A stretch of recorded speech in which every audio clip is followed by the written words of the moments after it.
Me like movie.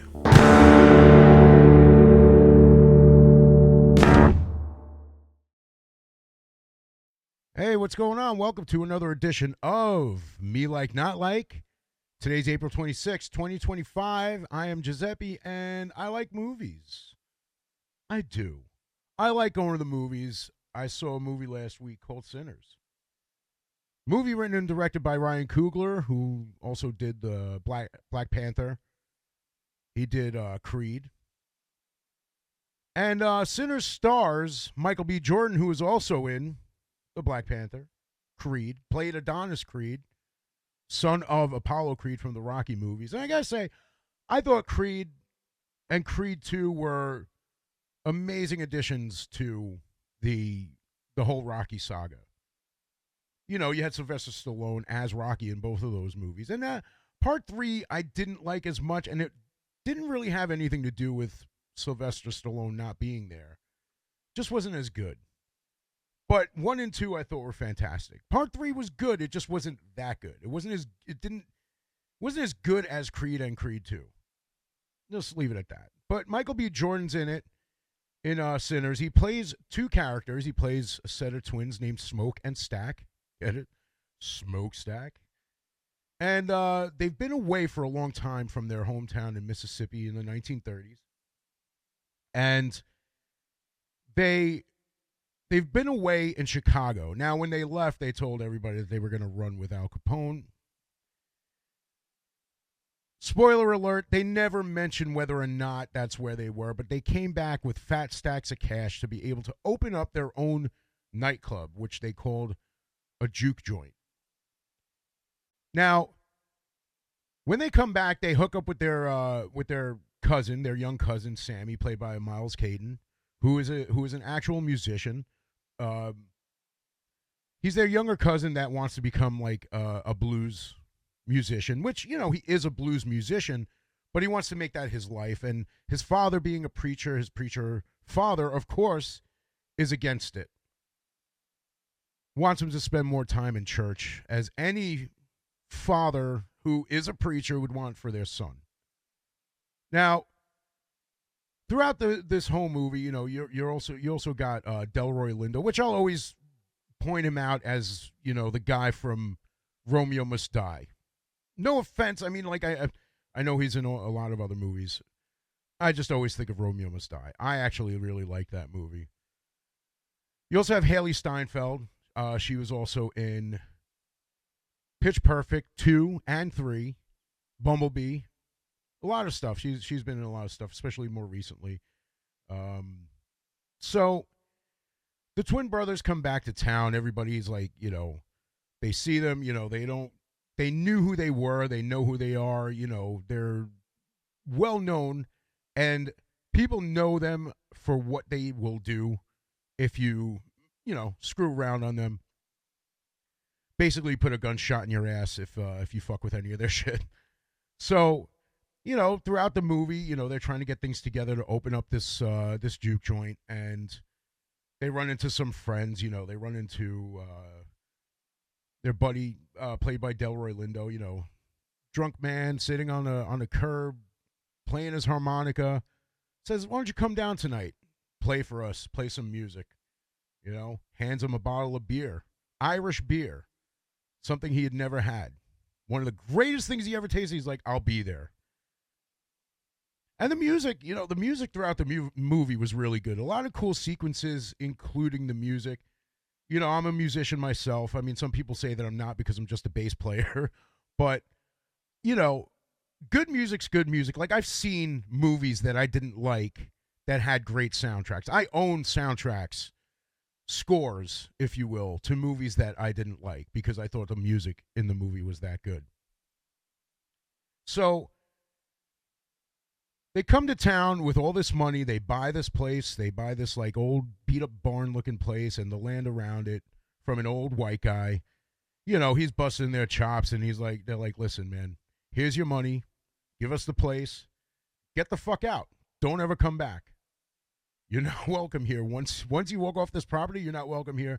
If you try to come back, we'll show you what's going to happen." So they're like scrounging around, meeting up with old friends, trying to get this place together, trying to get it going by nightfall. Their first night back, they're trying to get a club open the same night. So that's one thing. That's one of the many crazy things happening in this movie. And again, along the way, they run into their past lovers. One picks up where he left off, and the other, it was like a fight, like an old lover's quarrel. She catches him on the street, walks over to him, says, "Why'd you leave? Why?" He's like, "Look, get away from me, whatever. I don't want to talk to you. Just, it's over, you know. Whatever happened, happened. It's not happening again." So throughout the day, they're getting everything together, you know, setting up the music, setting up the club, setting up the alcohol, everything that they need, handing money out for whatever they need. The bar opens. So there's the next thing that's happening. The bar opens, people start coming in, people are having a good time, the music's blasting. There's all this like really cool visual effects surrounding the music, you know, going through time and like how things changed from that point on as like what would happen inside of a club from the 30s to the 40s, the 50s, the 60s. You know, it just gives you this really cool visual effect. Now there are these people outside wanting to come in. These three white people. They're like, "Hey, you know, we're musicians too." They start playing like an old folk song. Sounded very lovely. But they weren't having it. No, you can't come in. So it turns out that they're vampires. And that's another thing. There are vampires in this movie. And it was cool. You know, like that was one of the things that kind of drew me to want to see it from the trailer. But like, if you didn't see the trailer and knew that there were vampires in this movie, that would have been a real fucking surprise to see vampires in this movie. You'd be like, what the hell? Where did the vampires come from? Like, I thought this was like a movie about like people having a good time, you know, music, you know, meeting up with long lost loved ones and all that stuff. No, there's vampires. But one of the, you know, it was cool that they kept some of the aspects of vampires that we know. They wanted to come into the juke joint. They told them, no, you can't come in. So they weren't able to come in because everybody knows in order for a vampire to enter your home, enter your establishment of business, you have to invite them in. They can't just walk in. You have to say, yeah, sure, come in. But they weren't having it. They didn't want them in there anyway. They didn't even know they were vampires. Like, no, can't come in. Get lost. So now you got these vampires outside the club, and anybody who steps outside, gone. Vampires get them. And then, you know, somebody wants to come back in. Hey, come on, let me back in. It's like, go ahead, go in. And then then shit, all hell breaks loose. It's wild. There's so much stuff happening in this movie. There's so many different emotions that I felt during this movie. There were certain scenes I felt like really sad. Certain scenes I felt really angry. Sometimes I felt even scared. I mean, come on, vampires, you know? They kept all the things that we know about vampires, you know, the stake through the heart, garlic, sunlight, got to be invited to get in. So, you know, it ends with a big fight between good and evil. You know, man versus vampire, humans versus vampires. And it doesn't end there because once the fight's over, the next day, the old guy who sold them the juke joint comes looking for them, comes after them with a whole group of people. I mean, Michael B. Jordan takes care of his shit the way he said he was going to at the beginning of the movie. And there was just so much happening at that scene. You know, he's like envisioning his woman, envisioning his potential child. And it didn't even end there because at the end, here comes Buddy Guy. Years later, it's in the 90s now, playing in a blues club. And that was Sammy as an adult, as an old man, I should say. All grown up, all old. You know, he's still got the scars on his face from the battle that night. So this is one of those movies that had like 3 or 4 different endings. Like when you thought the movie was over, it wasn't. There was another scene. But that wasn't the ending either. The next scene wasn't the ending either. Then there was the credits starting, and then there was another scene. Then the credits went by, and then there was another scene. There was a lot happening in this movie. But I will say it was a good movie. I enjoyed it. I liked it. Me like this movie. It wasn't what it wasn't what I felt everybody was making it out to be, like this, like the new cinema masterpiece. It was shot very well. It was done very well. And it was a very good movie. I'm not going to say that it was a cinematic masterpiece.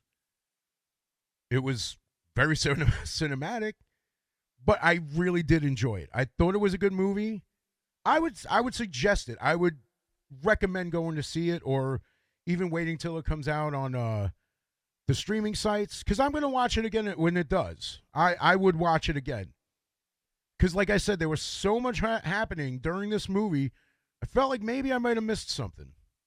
Not necessarily missed something that would make me feel that it's the masterpiece everybody's saying it is, but just maybe little things here and there. But again, I'll say I like this movie. I'd say check it out. Thank you very much. Appreciate you if you stopped by.